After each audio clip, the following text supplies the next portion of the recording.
പരസ്പരം പോർവിളി തുടർന്ന് സിപിഎമ്മും എൻഎസ്എസും. എൻഎസ്എസിന് തമ്പ്രാക്കന്മാരുടെ നിലപാടെന്നും മാടമ്പികൾക്ക് പിന്നാലെ പോകേണ്ട ഗതികേട് സിപിഎമ്മിനില്ലെന്നും കോടിയേരി ബാലകൃഷ്ണൻ തുറന്നടിച്ചു. അധികാരം കയ്യിലുണ്ടെന്ന് കരുതി എന്തും പറയാമെന്ന വിചാരം വേണ്ടെന്നായിരുന്നു സുകുമാരൻ നായരുടെ മറുപടി. NSS general secretary G Sukumaran നായർക്ക് സവർണ മനോഭാവമാണെന്ന് കോടിയേരി ബാലകൃഷ്ണൻ പറഞ്ഞു. ഈ മനോഭാവം അണികൾക്കില്ല. മാടമ്പിത്തരം മനസ്സിൽ വെച്ചാൽ മതി. എൻഎസ്എസ് അനുനയിപ്പിക്കാൻ പോകേണ്ടെന്ന സ്ഥിതി മാടമ്പികളുടെ പിന്നാലെ നടക്കേണ്ടുന്ന അവസ്ഥ സിപിഎമ്മിനില്ല. അവരുടെ മാടമ്പിത്തരം മനസ്സിൽ വെച്ചാൽ മതി. എൻഎസ്എസിനെ രാഷ്ട്രീയമായി പ്രതിരോധിക്കേണ്ടി വന്നാൽ അതിനും സിപിഎം തയ്യാറാണ്. മുമ്പ് രാഷ്ട്രീയ പാർട്ടി രൂപീകരിച്ചപ്പോൾ എതിർത്ത് തോൽപ്പിച്ചു. എൻഎസ്എസുമായി ഇനി ചർച്ചയ്ക്കുള്ള സാഹചര്യമില്ലെന്നും സിപിഎം സംസ്ഥാന സെക്രട്ടറി വ്യക്തമാക്കി. ആരുമായിട്ടും ചർച്ചയില്ല. അതിൻ്റെ ഒരു ഭാഗമാണ് അദ്ദേഹത്തിന് പുറത്തു വന്നിട്ടുള്ള ഈ ശബ്ദം. അതൊന്നും CPIM അത്തരം ശബ്ദത്തെ ഒന്നും അംഗീകരിക്കുന്നില്ല. അത്തരത്തിലുള്ള നിലപാട് സ്വീകരിക്കുന്നത് ശരിയല്ല എന്നുള്ളത് അവരുടെ അണികൾക്ക് ബോധ്യപ്പെടും. കോടിയേരിക്ക് ശക്തമായ ഭാഷയിൽ മറുപടിയുമായി എൻഎസ്എസും രംഗത്തെത്തി. കോടിയേരിയുടെ ഇപ്പോഴത്തെ പ്രതികരണത്തിന് തക്ക മറുപടി കൊടുക്കാൻ എൻഎസ്എസിന്റെ സംസ്കാരം അനുവദിക്കുന്നില്ലെന്ന് ജി സുകുമാരൻ നായർ വാർത്താക്കുറിപ്പിൽ പറഞ്ഞു. കഴിഞ്ഞ കാലങ്ങളിൽ പരസ്പര ബഹുമാനത്തോടെ പെരുമാറിയവർ ഇന്ന് രണ്ട് പക്ഷത്താകാൻ കാരണം വിശ്വാസ സംരക്ഷണ കാര്യത്തിലുള്ള തർക്കം മാത്രമാണെന്നും എൻഎസ്എസ് വിശദീകരിക്കുന്നു. സിപിഎം സംസ്ഥാന സെക്രട്ടറി നയിക്കുന്ന തെക്കൻ ജാഥ എൻഎസ്എസ് ആസ്ഥാനമായ കോട്ടയത്തേക്ക് പ്രവേശിക്കുകയാണ്. കോടിയേരിയുടെ രൂക്ഷ വിമർശനം എന്നതും ശ്രദ്ധേയമാണ്.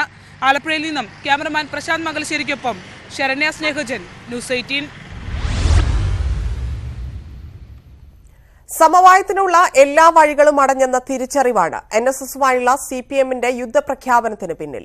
ലോക്സഭാ തെരഞ്ഞെടുപ്പിൽ എൻഎസ്എസ് നേതൃത്വത്തിൽ നിന്ന് ഇനി മൃദുസമീപനമുണ്ടാകില്ലെന്ന പാർട്ടി വിലയിരുത്തുന്നു. എൻഎസ്എസ് സമദൂരം ഉപേക്ഷിച്ചപ്പോൾ സിപിഎം ശരിദൂരവും ഉപേക്ഷിച്ചു. ശബരിമല സ്ത്രീപ്രവേശന വിവാദത്തിന്റെ ആദ്യ നാളുകളിൽ എൻഎസ്എസും സിപിഎമ്മും രണ്ട് പക്ഷത്തായിരുന്നെങ്കിലും ശത്രുക്കളായിരുന്നില്ല. കരുതലോടെയായിരുന്നു അന്ന് ഇരുപക്ഷവും നിലപാടുകളെടുത്തത്. എന്നാൽ പ്രക്ഷോഭം ശക്തിപ്പെട്ടതോടെ എൻഎസ്എസ് നിലപാടിൽ മാറ്റം വന്നു. ദേവസ്വം ബോർഡിനെയും സർക്കാരിനെയും എൻഎസ്എസ് കടുത്ത ഭാഷയിൽ വിമർശിച്ചു. എന്നാൽ എൻഎസ്എസ് തെറ്റിദ്ധരിക്കപ്പെട്ടെന്നും അവരെ കാര്യങ്ങൾ പറഞ്ഞു ബോധ്യപ്പെടുത്താൻ കഴിയുമെന്നും സിപിഎം വിശ്വസിച്ചു. നിലപാടിൽ മയമില്ലാതെ മുഖ്യമന്ത്രിയെ വ്യക്തിപരമായി പോലും വിമർശിച്ച് എൻഎസ്എസ് രംഗത്തെത്തിയതോടെ സിപിഎമ്മും തിരിച്ചാക്രമിച്ചു. അപ്പോഴും പാർട്ടി ചർച്ചയ്ക്കുള്ള വഴി തുറന്നിട്ടു. സാമുദായിക സംഘടനകൾ കമ്മ്യൂണിസ്റ്റ് പ്രസ്ഥാനത്തിന്റെ ശത്രുക്കളല്ല. ഇപ്പോൾ എൻഎസ്എസ് ഒരു നിലപാട് സ്വീകരിച്ചിട്ടുണ്ടല്ലോ. എൻഎസ്എസിനെ ഞങ്ങൾ ശത്രുക്കളായിട്ട് കാണുന്നില്ല. എൻഎസ്എസുമായിട്ടും സഹകരിച്ച് പ്രവർത്തിക്കാൻ ഇടതുപക്ഷ പ്രസ്ഥാനം തയ്യാറാണ്. എൻഎസ്എസുമായി എപ്പോഴും ചർച്ച ചെയ്യാൻ തയ്യാറാണ്. ഒരു ദൂതന്റെ ആവശ്യം ഇല്ല. എൻഎസ്എസുമായിട്ട് നേരിട്ട് ചർച്ച ചെയ്യാൻ ഞങ്ങൾക്കൊക്കെ ഇപ്പോൾ സാധിക്കും. ഞങ്ങൾക്ക് എൻഎസ്എസിനോട് യാതൊരു ശത്രുതയില്ല എന്ന് വ്യക്തമാക്കാനാണ് ആ പ്രസ്താവന. ദൗർബല്യമായി എൻഎസ്എസ് കരുതുന്നത്. എൻഎസ്എസിനെ പൂർണ്ണമായി പിണക്കുന്നത് ലോക്സഭാ തിരഞ്ഞെടുപ്പിൽ തെക്കൻ കേരളത്തിലെയും മധ്യ കേരളത്തിലെയും ചില മണ്ഡലങ്ങളിൽ ഗുണകരമാകില്ലെന്ന് സിപിഎമ്മിനറിയാം. അതിനാലാണ് സമവായത്തിനുള്ള അവസാന വഴിയും പാർട്ടി നോക്കിയത്. ഈ സമവായ നീക്കത്തെയും എൻഎസ്എസ് പൂർണ്ണമായി തള്ളിക്കളഞ്ഞതോടെയാണ് ശരിദൂരം പൂർണ്ണമായും ഉപേക്ഷിക്കാൻ സിപിഎമ്മും തീരുമാനിച്ചത്. സംസ്ഥാന കേന്ദ്ര ബിജെപി നേതാക്കളുടെ ഇടപെടൽ എൻഎസ്എസിന്റെ നിലപാടിന് പിന്നിലുണ്ടെന്നാണ് സിപിഎമ്മിന്റെ ആരോപണം. ഇതും പ്രത്യാക്രമണം ശക്തമാക്കിയതിന് കാരണമായിട്ടുണ്ട്. ന്യൂസ് 18 തിരുവനന്തപുരം. കാസർഗോഡ് പെരിയയിൽ സിപിഎം നേതാക്കളുടെ സന്ദർശനത്തിനിടെ സംഘർഷം. ആക്രമണമുണ്ടായ സിപിഎം പ്രവർത്തകരുടെ വീടുകളിലും സ്ഥാപനങ്ങളിലും പി കരുണാകരൻ എംപിയുടെ നേതൃത്വത്തിൽ സന്ദർശനം നടത്തുന്നതിനിടെ കോൺഗ്രസ് പ്രവർത്തകർ തടയുകയായിരുന്നു. വീട്ടമ്മമാരടക്കം പ്രതിഷേധമുയർത്തി. അതേസമയം ഇരട്ടക്കൊലക്കേസിൽ അറസ്റ്റിലായ പീതാംബരന്റെ വീട് സിപിഎം നേതാക്കൾ സന്ദർശിച്ചു. P Karunakaran MP, K Kunhiraman MLA, CPM ജില്ലാ സെക്രട്ടറി MV ബാലകൃഷ്ണൻ എന്നിവരുടെ നേതൃത്വത്തിലുള്ള സംഘത്തിനെതിരെയാണ് പ്രതിഷേധം ഉയർന്നത്. നേതാക്കൾക്കെതിരെ ആക്ഷേപം ചൊരിഞ്ഞ് സ്ത്രീകൾ ഉൾപ്പെടെ റോഡിൽ പ്രതിഷേധിച്ചു. കല്യോട്ട് അങ്ങാടിയിലെത്തിയപ്പോൾ യൂത്ത് കോൺഗ്രസ് പ്രവർത്തകരാണ് ആദ്യം എതിർപ്പുയർത്തിയത്. പോലീസ് പ്രതിഷേധക്കാരെ മാറ്റി വഴിയൊരുക്കിയെങ്കിലും പലയിടത്തും പ്രതിഷേധം തുടർന്നത് സംഘർഷ സാധ്യത സൃഷ്ടിച്ചു. ഇരട്ടക്കൊലക്കേസിൽ പിടിയിലായ പീതാംബരന്റെ വീടും CPM നേതാക്കൾ സന്ദർശിച്ചു. ഒരു 10-15 ആളുകൾ കല്യോട്ട് ടൗണിൽ മുദ്രാവാക്യം വിളിക്കാനും ചീത്ത പറയാനുമായി നേരത്തെ ഒരുക്കിയിരിക്കുന്നു എന്നുള്ളത് അവിടെ എത്തിയ സമയത്ത് മനസ്സിലായി. പക്ഷേ നമ്മൾ പാർട്ടി സഹകളെ ആരും ഒന്നും കൂട്ടിയിട്ടില്ല. കാരണം ജനപ്രതിനിധികളും ഇവിടുത്തെ പാർട്ടിയുടെ ആൾക്കാർ മാത്രമേ പോയിട്ടുള്ളൂ. സംഘർഷ സാധ്യത കണക്കിലെടുത്ത് പെരിയ, കല്യോട്ട് പ്രദേശങ്ങളിൽ വൻ പോലീസ് സംഘം ക്യാമ്പ് ചെയ്യുന്നുണ്ട്. അതേസമയം ഇരട്ടക്കൊലക്കേസിന്റെ അന്വേഷണം ക്രൈംബ്രാഞ്ച് നാളെ ഏറ്റെടുക്കും. കൊലപാതകത്തിന് പിന്നിലെ ഗൂഢാലോചനയെപ്പറ്റിയാണ് ക്രൈംബ്രാഞ്ച് അന്വേഷിക്കുക. കേസിൽ ഇതുവരെ 7 പേർ അറസ്റ്റിലായിട്ടുണ്ട്. ഇരട്ടക്കൊലപാതകത്തിന്റെ നടുക്കത്തിൽ നിന്ന് കല്യോട്ട് ഇനിയും മുക്തമായിട്ടില്ല. CPM നേതാക്കളുടെ സന്ദർശനത്തിനിടെയുള്ള പ്രതിഷേധം ആളിക്കത്തിയപ്പോൾ സംഘർഷഭരിതമായി. കാസർഗോഡ് നിന്ന് ക്യാമറാമാൻ സ്വരൂപ് നിവേദ്യയ്ക്കൊപ്പം S. വിനേഷ് കുമാർ, ന്യൂസ് 18. പെരിയ ഇരട്ടക്കൊലക്കേസിൽ പാർട്ടി അന്വേഷണ കമ്മീഷനെ നിയോഗിക്കാൻ ഉദ്ദേശിക്കുന്നില്ലെന്ന് CPM സംസ്ഥാന സെക്രട്ടറി കോടിയേരി ബാലകൃഷ്ണൻ. രാഷ്ട്രീയ പ്രശ്നങ്ങൾ പരിഹരിക്കുന്നതിനുള്ള മാർഗം കൊലപാതകമല്ല. തുടർച്ചയായി രാഷ്ട്രീയ കൊലപാതകം നടക്കുന്ന സംസ്ഥാനമാണ് കേരളം എന്ന പേര് മാറ്റാൻ എല്ലാവരും ശ്രമിക്കണം. ഇതിന് മുൻകൈയെടുക്കാൻ CPM തയ്യാറാണ്. ഇതിന്റെ ഭാഗമായാണ് പെരിയ കൊലപാതകത്തിൽ CPM സ്വീകരിക്കുന്ന നിലപാടെന്നും കോടിയേരി പറഞ്ഞു. കാസർഗോഡ് ഇരട്ട കൊലപാതകത്തിൽ കൊല്ലപ്പെട്ടവരുടെ വീടുകൾ മുഖ്യമന്ത്രി സന്ദർശിക്കാത്തത് സംബന്ധിച്ച് പുതിയ വിവാദം. CPMO മുഖ്യമന്ത്രിയുടെ ഓഫീസോ ഇത്തരമൊരു ആവശ്യം ഉന്നയിച്ചിട്ടില്ലെന്ന് കോൺഗ്രസ് വ്യക്തമാക്കി. എന്നാൽ മുഖ്യമന്ത്രി സന്ദർശിക്കാൻ തയ്യാറായെങ്കിലും കോൺഗ്രസ് നേതാക്കൾ സഹകരിച്ചില്ലെന്നായിരുന്നു CPMന്റെ ആരോപണം. കാസർഗോഡ് കൊലപാതകത്തെ മുഖ്യമന്ത്രി തള്ളിപ്പറഞ്ഞെങ്കിലും മരണപ്പെട്ടവരുടെ വീട്ടിൽ സന്ദർശനം നടത്താത്തത് വലിയ വിമർശനങ്ങൾക്ക് വഴിവെച്ചിരുന്നു. എന്നാൽ കോൺഗ്രസ് നേതാക്കൾ സഹകരിക്കാത്തതുകൊണ്ടാണ് മുഖ്യമന്ത്രി സന്ദർശിക്കാത്തത് എന്നാണ് CPMന്റെ ഇപ്പോഴത്തെ ആരോപണം. മരണപ്പെട്ടവരുടെ വീടുകളിലെത്തിയാൽ മുഖ്യമന്ത്രിയെ അപമാനിക്കാനായിരുന്നു കോൺഗ്രസ് പ്രവർത്തകരുടെ നീക്കം. മുഖ്യമന്ത്രി വരണമെന്ന് പറയുക, വന്നിട്ട് അപമാനിക്കുക, അതായിരുന്നു മുല്ലപ്പള്ളി രാമചന്ദ്രൻ്റെയും കോൺഗ്രസിൻ്റെയും ലക്ഷ്യവും കാര്യങ്ങളും. ആത്മാർത്ഥമായിട്ട് പറയുന്നെങ്കിലും ഞങ്ങൾ വിളിച്ചാൽ ഞങ്ങളോട് റിയാക്ട് ചെയ്യാലോ. എന്തുകൊണ്ടാണ് ഇതുവരെ പറയാതിരുന്നത്? എന്നാൽ ഈ ആരോപണം കോൺഗ്രസ് തള്ളി. ഇത്തരമൊരാവശ്യം CPM ഉന്നയിച്ചിട്ടില്ല. കനത്ത സുരക്ഷയുമായി നടക്കുന്ന മുഖ്യമന്ത്രിക്ക് എന്തിന് തങ്ങളുടെ അനുമതി എന്നാണ് കോൺഗ്രസിന്റെ മറുചോദ്യം. അവർ പറയുന്നു കമ്മ്യൂണിസ്റ്റ് പാർട്ടിയുടെ ഭാഗത്തുനിന്നോ മുഖ്യമന്ത്രിയുടെ ഓഫീസിന്റെ ഭാഗത്തുനിന്നോ അത്തരമൊരു ആവശ്യമേ ഉന്നയിച്ചിട്ടില്ല. പിന്നെ മുഖ്യമന്ത്രി എവിടെ പോകാനോ ജില്ലാ കോൺഗ്രസ് കമ്മിറ്റിയുടെ അനുമതിയൊന്നും വേണ്ട കാര്യമില്ല. കാസർഗോഡ് ഇരട്ടക്കൊലപാതകം മൂലം CPM നേരിടുന്ന രാഷ്ട്രീയ പ്രതിസന്ധി വ്യക്തമാക്കുന്നതാണ് CPM ജില്ലാ നേതൃത്വത്തിന്റെ പ്രതികരണം. മന്ത്രി E. ചന്ദ്രശേഖരനാണ് സർക്കാർ പ്രതിനിധിയായി മരണപ്പെട്ടവരുടെ വീടുകളിലെത്തിയത്. ഇരട്ടക്കൊലപാതകത്തിന്റെ പൂർണ്ണ ഉത്തരവാദിത്തം മുഖ്യമന്ത്രിക്ക് നേരെ കൊണ്ടുവരാൻ കോൺഗ്രസ് ശ്രമിക്കുമ്പോഴാണ് മുഖ്യമന്ത്രി മേഖലയിൽ സന്ദർശനം നടത്താത്തത് കോൺഗ്രസിന്റെ സമീപനം കൊണ്ടാണെന്ന് CPM ആരോപിക്കുന്നത്. ന്യൂസ് 18 തിരുവനന്തപുരം. പെരിയ കൊലക്കേസ് പ്രതികളെ CPM സംരക്ഷിക്കുന്നുവെന്ന് K. സുധാകരൻ. സ്വതന്ത്ര ഏജൻസിയുടെ അന്വേഷണം CPM ഭയക്കുന്നു. CBI അന്വേഷണത്തിന് സർക്കാർ ഉത്തരവിട്ടെങ്കിൽ ഹൈക്കോടതിയെ സമീപിക്കുമെന്നും K. സുധാകരൻ പറഞ്ഞു. കാസർഗോഡ് ഇരട്ടക്കൊലപാതകത്തിൽ CBI അന്വേഷണം വേണമെന്നാവശ്യപ്പെട്ട് സംസ്ഥാന വ്യാപകമായി യൂത്ത് കോൺഗ്രസ് പ്രതിഷേധം. തിരുവനന്തപുരം, കൊച്ചി, കണ്ണൂർ എന്നിവിടങ്ങളിലെ മാർച്ചിൽ സംഘർഷമുണ്ടായി. കൊലപാതകികൾക്കെതിരെ സമരം ചെയ്തതിന്റെ പേരിൽ എത്ര കേസ് വന്നാലും ഏറ്റെടുക്കാൻ തയ്യാറാണെന്ന് യൂത്ത് കോൺഗ്രസ് സംസ്ഥാന പ്രസിഡന്റ് ഡീൻ കുര്യാക്കോസ് വ്യക്തമാക്കി. കാസർഗോഡ് ഇരട്ടക്കൊലപാതക കേസ് സംസ്ഥാന പോലീസ് അന്വേഷിക്കുന്നതിനെതിരെയാണ് യൂത്ത് കോൺഗ്രസ് മാർച്ച്. അന്വേഷണം CBIക്ക് വിടണമെന്നാണ് ആവശ്യം. ആലുവ SP ഓഫീസിലേക്ക് നടന്ന മാർച്ച് യൂത്ത് കോൺഗ്രസ് സംസ്ഥാന പ്രസിഡന്റ് ഡീൻ കുര്യാക്കോസ് ഉദ്ഘാടനം ചെയ്തു. കൊലപാതകികൾക്കെതിരെ സമരം ചെയ്തതിന്റെ പേരിൽ എത്ര കേസ് വന്നാലും ഏറ്റെടുക്കാൻ തയ്യാറാണെന്ന് ഡീൻ കുര്യാക്കോസ് വ്യക്തമാക്കി. ഈ കൊലപാതകികൾക്കെതിരെ സമരം ചെയ്തതിന്റെ പേരിൽ എത്ര കേസുകളിൽ ശിക്ഷിക്കപ്പെടേണ്ടി വന്നാലും അതെല്ലാം ഏറ്റെടുക്കാൻ ഞാൻ തയ്യാറാണ് എന്ന് പറയാൻ ആഗ്രഹിക്കുകയാണ്. ഉദ്ഘാടനത്തിന് ശേഷം ബാരിക്കേഡുകൾ മറികടക്കാൻ പ്രവർത്തകർ ശ്രമിച്ചത് സംഘർഷാവസ്ഥയ്ക്ക് കാരണമായി. പ്രവർത്തകരെ പോലീസ് പിന്നീട് അറസ്റ്റ് ചെയ്ത് നീക്കി.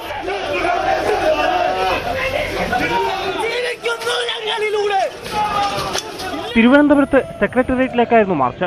പ്രവർത്തകർ ബാരിക്കേഡുകൾ തകർക്കാൻ ശ്രമിച്ചതോടെ പോലീസ് ജലപീരങ്കി പ്രയോഗിച്ചു.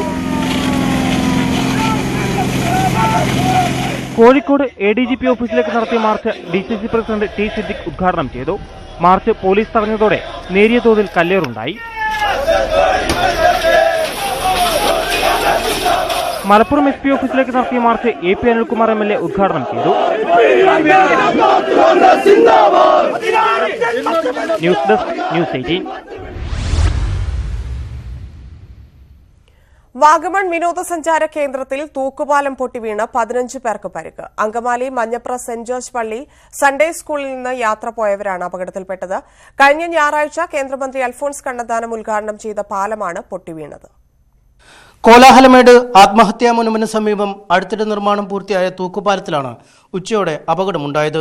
ഒരേ സമയം 5-ൽ താഴെ മാത്രം ആളുകൾക്ക് കയറാൻ ശേഷിയുള്ള പാലത്തിൽ 32 പേരാണ് കയറിയത്. അങ്കമാലി മഞ്ഞപ്ര സെന്റ് ജോർജ് പള്ളി സൺഡേ സ്കൂളിൽ നിന്നുള്ള അധ്യാപകരും വിദ്യാർത്ഥികളുമാണ് അപകടത്തിൽപ്പെട്ടത്. പരിക്കേറ്റവരെ ഈരാറ്റുപേട്ടയിലെ സ്വകാര്യ ആശുപത്രിയിൽ പ്രവേശിപ്പിച്ചു.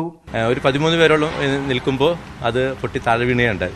അങ്ങനത്തെ ഇൻസ്ട്രക്ഷൻസ് ഒന്നും അവിടെ ഉണ്ടായില്ല. ഞങ്ങളുടെ മുന്നിൽ ആൾക്കാർ കയറുന്നുണ്ടായിരുന്നു, ഞങ്ങൾ കയറി, ഞങ്ങൾ ടീച്ചർമാരായിരുന്നു. അങ്ങനത്തെ ഇൻസ്ട്രക്ഷൻസോ അത് കാര്യങ്ങളുണ്ടായിരുന്നു, ഞങ്ങൾ കയറില്ലായിരുന്നു. തീർച്ചയായിട്ടും അവിടെ പണിക്കാരായിട്ടുള്ള കുറെ പേരൊക്കെ അവിടെ ഇവിടെയൊക്കെ ഉണ്ടായിരുന്നു മാത്രം. സ്വദേശി ദർശനിൽ ഉൾപ്പെടുത്തി നിർമ്മിച്ച ടൂറിസം പദ്ധതി ഈ മാസം 17-ന് കേന്ദ്രമന്ത്രി അൽഫോൺസ് കണ്ണന്താനമാണ് ഉദ്ഘാടനം ചെയ്തത്.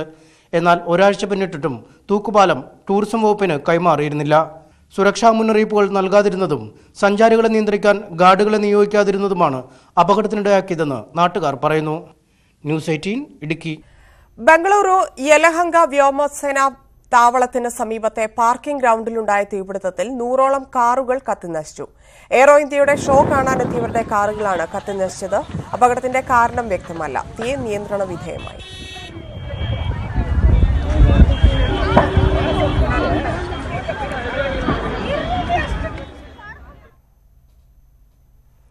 ബ്രഹ്മപുരം മാലിന്യ പ്ലാന്റിന് തീപിടിച്ചതിനെ തുടർന്നുണ്ടായ പുകയിൽ ശ്വാസമുട്ടി കൊച്ചി നഗരം. സംഭവത്തിൽ റവന്യൂ വകുപ്പ് മന്ത്രി ജില്ലാ കലക്ടറോട് റിപ്പോർട്ട് തേടി. അട്ടിമറി സാധ്യതയിൽ പോലീസ് അന്വേഷണത്തിന് കലക്ടറുടെ നിർദ്ദേശം. പ്ലാന്റിന്റെ 15 കിലോമീറ്റർ ചുറ്റളവിൽ പുക വ്യാപിക്കുകയാണ്. പുക നിയന്ത്രണത്തിന് നടപടി ആരംഭിച്ചെന്ന് ജില്ലാ കലക്ടർ പറഞ്ഞു. ഇന്നലെ വൈകിട്ടാണ് ബ്രഹ്മപുരം മാലിന്യ പ്ലാന്റിന് തീപിടിച്ചത്. ഉടൻ അഗ്നിശമന സേനയെത്തി തീയണയ്ക്കാൻ ശ്രമം ആരംഭിച്ചെങ്കിലും ഇതുവരെ പൂർണ്ണമായി നിയന്ത്രണ വിധേയമായിട്ടില്ല. തീ വളരെ പെട്ടെന്നാണ് പടർന്നു പിടിച്ചത്. തുടർന്ന് സമീപ പ്രദേശങ്ങളിലടക്കം പുക വ്യാപിക്കാൻ തുടങ്ങി. വൈറ്റില, അമ്പലമുകൾ, പനമ്പള്ളി നഗർ, മരട് തുടങ്ങിയ സ്ഥലങ്ങളിലെല്ലാം പുക വ്യാപിച്ചതിനെ തുടർന്ന് നിരവധി പേർക്ക് ദേഹാസ്വാസ്ഥ്യമുണ്ടാവുകയും ചികിത്സ തേടുകയും ചെയ്തു. ആ ഭാഗത്തായിട്ടാണ് കൂടുതൽ പുക വരുന്നത്. പിന്നെ അതിന്റെ പ്രത്യേക കാരണം എന്താണെന്ന് അറിയാൻ പാടില്ല. ചെറുതായിട്ടൊരു ബുദ്ധിമുട്ടുണ്ട് ശ്വാസം മുട്ടലൊക്കെ. ഇവിടുന്ന് വന്ന പുക ഇന്നലെ കത്തി പിടിച്ചല്ല, അതിനുള്ള പുകയാണ് വന്നുകൊണ്ടിരിക്കുന്നത്. സംഭവത്തിൽ റവന്യൂ മന്ത്രി റിപ്പോർട്ട് തേടിയതിനെ തുടർന്ന് ജില്ലാ കളക്ടർ സ്ഥലം സന്ദർശിച്ചു. PSUകളുടെ എല്ലാ സഹായത്തോടെ ഇവർ able to control the fire as far circumstances concern. അത് സ്പ്രെഡ് ആകാത്ത രീതിയിൽ നൈറ്റ് വരെ എല്ലാം കൺട്രോൾ ചെയ്തു. പക്ഷേ ഇത് ഡെപ്ത് വളരെ കൂടുതലാണ്. അപ്പോൾ അതുകൊണ്ട് ഇത് വെള്ളം അടിച്ചുകൊണ്ടേയിരുന്നാലും താഴെ നിന്ന് ഈ സ്മോക്ക് വന്നുകൊണ്ടേയിരിക്കും. ആരോഗ്യ പ്രശ്നങ്ങൾ നേരിട്ടവർക്ക് വൈദ്യസഹായം നൽകിയെന്നും വൈറ്റില ഹബ്ബിലടക്കം സൗകര്യങ്ങൾ ഒരുക്കിയിട്ടുണ്ടെന്നും കളക്ടർ അറിയിച്ചു. അതേസമയം പുക പടരുന്നതിൽ പ്രതിഷേധിച്ച് പ്രതിപക്ഷം നഗരസഭാ യോഗം തടസ്സപ്പെടുത്തി. ബ്രഹ്മപുരം മാലിന്യ പ്ലാന്റിൽ ഈ വർഷമുണ്ടായ 4ാമത്തെ തീപിടുത്തം കൊച്ചി നഗരത്തെ ശ്വാസം മുട്ടിക്കുകയാണ്. ഉടൻ പ്രശ്നപരിഹാരമുണ്ടാകുമെന്ന് ജില്ലാ ഭരണകൂടം വ്യക്തമാക്കുന്നുണ്ടെങ്കിലും അത് എത്രത്തോളം സാധ്യമാണെന്നത് കാത്തിരുന്ന് കാണണം. ബ്രഹ്മപുരത്തു നിന്നും ക്യാമറമാൻ ഷിജോ എം ജെയിംസിനൊപ്പം SS Saran, news 18.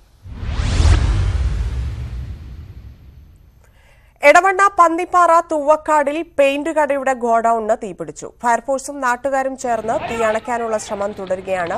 CV Anumod ചേരുന്നു. അനുമോദ്, തീ അണയ്ക്കാനുള്ള ശ്രമം നടക്കുകയാണോ? തീ അണയുന്നുണ്ടോ? സ്ഥലത്ത് മറ്റെന്തെങ്കിലും ബുദ്ധിമുട്ടുകൾ ആളുകൾക്ക് നേരിട്ടിട്ടുണ്ടോ?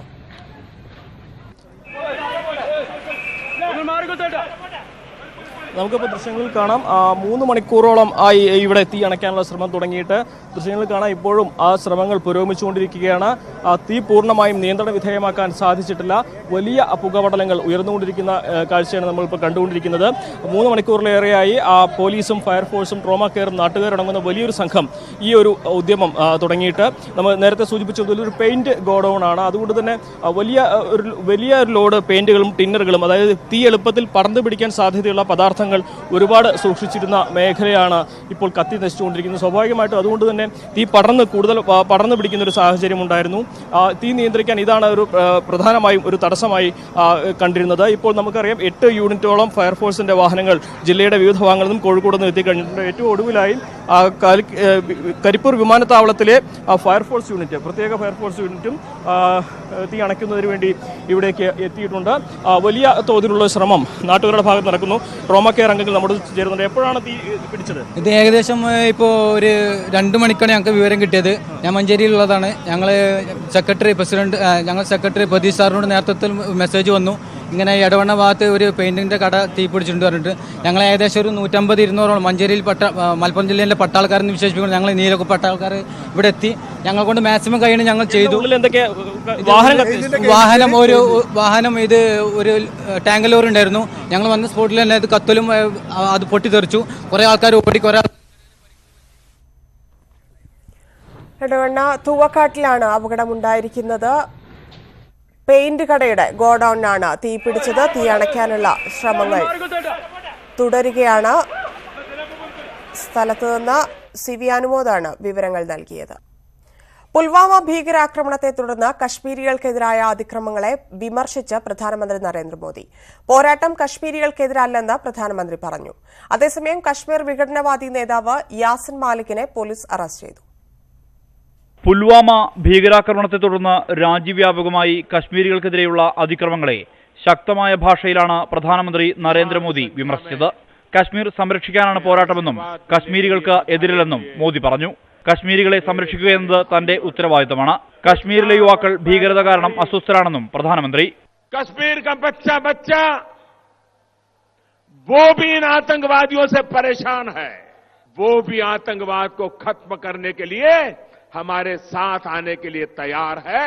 हमें उसको साथ रखना है. ഭീകരാക്രമണ പശ്ചാത്തലത്തിൽ വിഘടനവാദികൾക്കെതിരെ നിലപാട് കേന്ദ്രം കൂടുതൽ കടുപ്പിച്ചു. വിഘടനവാദി നേതാവായ യാസിൻ മാലിക്കിനെ അറസ്റ്റ് ചെയ്തു. യാസിൻ മാലിക് ഉൾപ്പെടെ 18 വിഘടനവാദി നേതാക്കൾക്കും സംസ്ഥാനത്തെ 155 രാഷ്ട്രീയ നേതാക്കൾക്കുമുള്ള സുരക്ഷ ഗവർണർ പിൻവലിച്ചതിന് പിന്നാലെയാണ് അറസ്റ്റ്. പാകിസ്ഥാനിൽ നിന്നും പാക് ചാര സംഘടനയായ ISIൽ നിന്നും ധനസഹായം സ്വീകരിക്കുന്നവർക്കുള്ള സുരക്ഷ പുനഃപരിശോധിക്കുമെന്ന് കേന്ദ്ര ആഭ്യന്തരമന്ത്രി രാജ്നാഥ് സിംഗ് മുമ്പ് പറഞ്ഞിരുന്നു. യാസിൻ മാലിക്കിനെതിരായ നടപടിക്ക് പിന്നാലെ സംസ്ഥാനത്തെ സുരക്ഷാ സേനകൾ ജാഗ്രതയിലാണ്. കൂടുതൽ സൈന്യത്തെ കാശ്മീരിലേക്ക് അയച്ചിട്ടുണ്ട്. തെരഞ്ഞെടുപ്പ് സുരക്ഷ വർദ്ധിപ്പിക്കുന്നതിനും ഭീകരവിരുദ്ധ നീക്കങ്ങൾക്കും സേനയ്ക്ക് സംസ്ഥാന പോലീസ് പിന്തുണ നൽകും. News desk, news 18. പ്രധാനമന്ത്രി നരേന്ദ്രമോദി പ്രചോദനം നൽകുന്നതിന് പകരം പ്രഭാഷണം നടത്തുക മാത്രമാണ് ചെയ്യുന്നതെന്ന് കോൺഗ്രസ് അധ്യക്ഷൻ രാഹുൽ ഗാന്ധി. റഫാൽ വിഷയത്തിൽ സംവാദത്തിന് 50 തവണയെങ്കിലും ക്ഷണിച്ചിട്ടും പ്രധാനമന്ത്രി തയ്യാറാകുന്നില്ല. 15-20 പേർക്ക് വേണ്ടി മാത്രമാണ് മോദി പ്രവർത്തിക്കുന്നത്. തൊഴിലില്ലായ്മ മൂലം രാജ്യത്ത് ജനരോഷം വ്യാപകമാണെന്നും ഡൽഹിയിൽ സർവകലാശാല വിദ്യാർത്ഥികളുമായി സംവദിക്കെ രാഹുൽ ഗാന്ധി പറഞ്ഞു. Whoever you are supporting has to have the guts to come here in front of you and stand here in front of you and talk to you and listen to you. If he doesn't have the guts to come here and stand and talk to you and embrace you and listen to you, you need to question why he doesn't have the guts to come here. Guarantee karke aapko keh raha hu ek din ye sachai niklegi. Notebandi was the biggest scam in India's history. സാമ്പത്തിക പ്രതിസന്ധി മൂലം സംസ്ഥാനത്ത് treasury നിയന്ത്രണം തുടരുമെന്ന് ധനമന്ത്രി. വായ്പാ പരിധി കേന്ദ്ര സർക്കാർ വെട്ടിക്കുറച്ചതാണ് പ്രതിസന്ധിക്ക് കാരണമെന്നും മാർച്ച് ആദ്യവാരത്തോടെ പ്രതിസന്ധിയിൽ അയവ് വരുമെന്നും തോമസ് ഐസക് ന്യൂസ് 18നോട് പറഞ്ഞു. സംസ്ഥാനത്ത് സാമ്പത്തിക പ്രതിസന്ധി തുടരുകയാണ്. ബില്ലുകൾ മാറി നൽകാത്തതിനാൽ പ്രവൃത്തികൾ നിർത്തിവെക്കുമെന്ന കരാറുകാർ സർക്കാരിന് മുന്നറിയിപ്പ് നൽകി കഴിഞ്ഞു. വായ്പാ പരിധി വെട്ടിക്കുറച്ച കേന്ദ്ര സർക്കാരാണ് പ്രതിസന്ധി ഉണ്ടാക്കിയതെന്ന് ധനമന്ത്രി തോമസ് ഐസക്. ഒരു 6000 കോടി രൂപ വായ്പ എടുക്കാനുള്ള അവകാശം ഉണ്ടായിരുന്നു. അതിൽ ഒരു 1800 കോടി രൂപ കട്ട് ചെയ്തു. അപ്പോൾ നമ്മൾ ഈ മാസങ്ങളിലേക്ക് വെച്ചിരുന്ന ഈ വായ്പ ഇല്ലാതായി. അപ്പം നമ്മളത് കേന്ദ്രത്തിനെ കൊണ്ട് വീണ്ടും അനുവദിപ്പിക്കാൻ ശ്രമിച്ചുകൊണ്ടിരിക്കുകയാണ്. മാർച്ച് ആദ്യം കൂടുതൽ വായ്പ ലഭിക്കുന്നതോടെ പ്രതിസന്ധിക്ക് അയവ് വരുമെന്നാണ് സർക്കാരിന്റെ പ്രതീക്ഷ. അങ്ങനെയാണെങ്കിൽ നമുക്ക് മാർച്ച് മാസത്തിൽ ഈ നിയന്ത്രണങ്ങൾ നീക്കം ചെയ്യാൻ പറ്റും. അതിനുള്ള പരിശ്രമം ചെയ്തുകൊണ്ടിരിക്കുന്നത്. അടുത്ത ധനകാര്യ വായ്പ ലഭ്യമാകുമ്പോൾ ഇത് മുഴുവൻ കുടിശ്ശികകളും നമുക്ക് തീർക്കാൻ പറ്റും. V Arun, news 18, Thiruvananthapuram. തെരഞ്ഞെടുപ്പ് വാർത്തകൾ.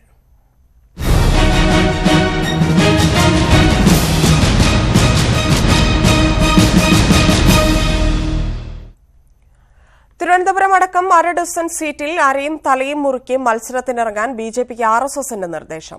ഈ സീറ്റുകളിലേക്ക് പരിഗണിക്കേണ്ട പേരുകളും RSS BJP നേതൃത്വത്തിന് നൽകി. തിരുവനന്തപുരം, പത്തനംതിട്ട, തൃശൂർ, പാലക്കാട്, കാസർഗോഡ് ഈ 5 മണ്ഡലങ്ങളിൽ BJPക്ക് ജയസാധ്യത ഏറെയാണെന്നാണ് RSS വിലയിരുത്തൽ. ആറ്റിങ്ങലിലോ കൊല്ലത്തോ BDJS മത്സരിക്കണം. RSSന്റെ ഈ വിലയിരുത്തൽ ഉൾപ്പെടെയുള്ള വിഷയങ്ങളാണ് പാലക്കാട് നടന്ന തെരഞ്ഞെടുപ്പ് അവലോകനത്തിൽ BJP നേതൃത്വം ചർച്ച ചെയ്തത്. തിരുവനന്തപുരത്തേക്ക് മിസോറാം ഗവർണർ കുമ്മനം രാജശേഖരന്റെ പേരാണ് RSSന്റെ മനസ്സിലുള്ളത്. പത്തനംതിട്ടയിലേക്ക് RSS കണ്ടുവച്ചിരിക്കുന്നത് പന്തളം രാജകുടുംബത്തിൽ നിന്നുമുള്ള ശശികുമാര വർമ്മയാണ്. NSSന്റെയും കൂടി ആഗ്രഹം കണക്കിലെടുത്താണ് ഈ നിർദ്ദേശം. തൃശൂരിൽ കെ സുരേന്ദ്രനാണ് RSS സാധ്യത കൽപ്പിക്കുന്നത്. കാസർഗോഡ് മത്സരിക്കാൻ PK കൃഷ്ണദാസോ ജില്ലാ പ്രസിഡന്റ് K ശ്രീകാന്തോ ആണ് നല്ലതെന്നാണ് നിർദ്ദേശം. തുഷാർ മത്സരത്തിൽ നിന്നും മാറി നിൽക്കുന്നത് NDAക്ക് ഗുണം ചെയ്യില്ലെന്ന് മാത്രമല്ല ദോഷമാകുമെന്നാണ് RSSന്റെ വിലയിരുത്തൽ. സംസ്ഥാനത്ത് ചർച്ചകൾ സജീവമാണെങ്കിലും ഡൽഹി ചർച്ച കൂടി കഴിഞ്ഞ് മാർച്ച് ആദ്യവാരത്തോടെ മാത്രമേ BJPയുടെ സ്ഥാനാർത്ഥി പട്ടിക പുറത്തിറങ്ങൂ. Election desk news 18. ഒടുവിൽ സ്ഥാനാർത്ഥി മോഹം തുറന്നു പറഞ്ഞ് Kozhikode DCC president T Siddique. നേതൃത്വം ആവശ്യപ്പെട്ടാൽ മത്സരിക്കുമെന്ന് സിദ്ദിഖ് ന്യൂസ് 18നോട് പറഞ്ഞു. മത്സരിക്കാൻ താല്പര്യമുണ്ടെന്ന് T സിദ്ദിഖ് ആദ്യമായി തുറന്നു സമ്മതിച്ചു. ഇപ്പം ജില്ലാ കോൺഗ്രസ് കമ്മിറ്റി പ്രസിഡന്റായിട്ട് ഏറ്റവും നന്നായി ഞങ്ങൾ എല്ലാവരും കൂട്ടായി വർക്ക് ചെയ്തു പോവുകയാണ്. പാർട്ടി നേതൃത്വം മത്സരിക്കണം എന്നുള്ളതായിരിക്കുന്ന ഒരു താല്പര്യം പറഞ്ഞാൽ സ്വാഭാവികമായി അതിന് അനുസരിച്ച് മുന്നോട്ട് പോകുന്ന ആളുകളാണ് ഞങ്ങളൊക്കെ. വയനാട്ടിൽ വരത്തൻ വേണ്ടെന്ന യൂത്ത് കോൺഗ്രസ് പ്രമേയത്തെക്കുറിച്ച് ചോദിച്ചപ്പോൾ പ്രതികരണം ഇങ്ങനെ: യൂത്ത് കോൺഗ്രസ് എല്ലാ സന്ദർഭത്തിലും യൂത്ത് കോൺഗ്രസിന്റെ അഭിപ്രായം പറയാനുള്ളതായിരിക്കുന്ന സ്വാതന്ത്ര്യം ഉപയോഗപ്പെടുത്തിയിട്ടുണ്ട്. പക്ഷേ ആത്യന്തികമായി പാർട്ടി അതിൽ സുചിന്തിതമായിട്ടുള്ള ഒരു നിലപാട് സ്വീകരിക്കും. UDFന് ജയസാധ്യതയേറെയുള്ള വയനാട് സീറ്റിനായി സിദ്ദിഖ് അണിയറ നീക്കങ്ങൾ സജീവമാക്കിയിരുന്നു. സിദ്ദിഖിന് വയനാട് സീറ്റ് നൽകണമെന്നാവശ്യപ്പെട്ട് കോഴിക്കോട് ജില്ലയിലെ മണ്ഡലം പ്രസിഡന്റുമാർ മുകുൾ വാസനിക്കിന് കത്ത് നൽകിയിരുന്നു.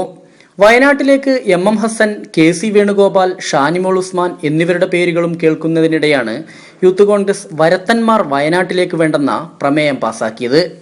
S Vinesh Kumar, news 18, Kozhikode. കാശ്മീർ ഭീകരാക്രമണത്തിൽ മൃതിയടഞ്ഞ ധീരജവാന്മാർക്ക് മലയാളത്തിന്റെ ന്യൂസ് 18ന്റെയും ആദരം.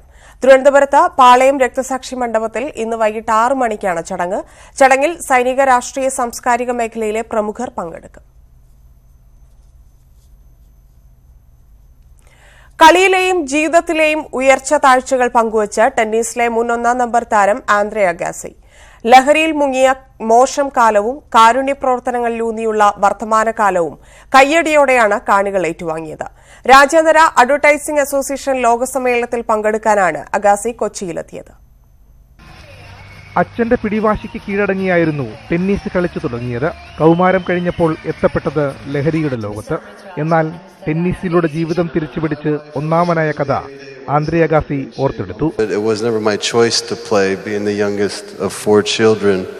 My father, who came from Iran, didn't speak a word of English and saw tennis as the fastest road to the American dream. 92-ൽ വിംബിൾഡണിൽ തുടങ്ങിയ ജൈത്രയാത്ര, എണ്ണം പറഞ്ഞ 8 ഗ്രാൻഡ് സ്ലാമുകൾ, തുടർച്ചയായി 100 ആഴ്ച ലോക ടെന്നീസിലെ ഒന്നാമൻ.